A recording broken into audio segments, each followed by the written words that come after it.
Weather forces draw at Emirates Old Trafford. There were finally unbroken periods of play on day 2, and Glamorgan were the more successful of the two sides when the sun shone, batting their way to 344. The Lancs reply was underway at 22 for none, but day 3 was a washout. They were made to wait. And Glamorgan made inroads when play could get underway on day 4.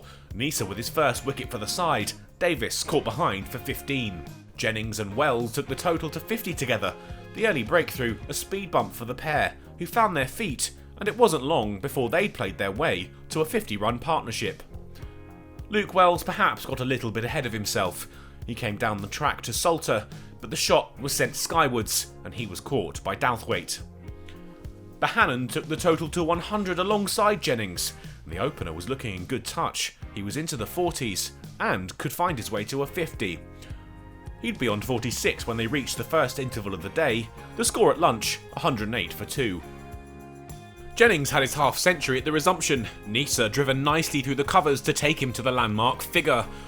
But he'd not get much further, his innings over when he sliced Salter to Taylor at backward point. Bohannon and Livingston coped well with his departure, Labuschagne a favourite target of Bohannon as he sent the Australia international over the boundary. His partner couldn't find the same joy, he was caught on the boundary off Van der Hoogten for 25. The game situation made for good viewing though. Bohannon and Villas refused to slow down, the potential for a follow-on dispatched and 200 runs notched for the side. Another aggressive shot to Labuschagne then took Bohannon to his 50. An explosive afternoon session just kept on delivering for Lancs. It would be a case of 50 and out.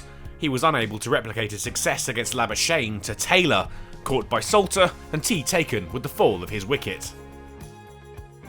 Villas couldn't stick around for long after tea. He was out to Douthwaite, width on offer, but the shot sent straight to Cook on the boundary. Wood and Lamb stuck together and dished out some aggressive shots. They took the total past 250, and the deficit was now down into double figures. Douthwaite's bumper rather surprised Wood. His attempted hook was only skied and taken cleanly by Cook behind the stumps. It was all about bonus points for Lancashire. Could they add another to their tally before the day was up? They'd have to do it without Mahmood. He pushed at Nisa's delivery, only to hand the bowler a simple catch.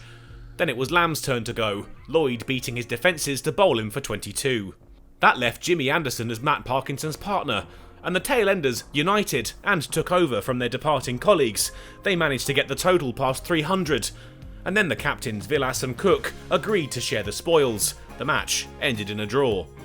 The game had been ruined by the rain, the weather denying both sides the opportunity to chase a positive result when they'd looked quite evenly matched at times. Lancashire stay top of the table, while Glamorgan are drifting from contention. They'll take on Yorkshire at Sophia Gardens next week, while Lancashire have a week off.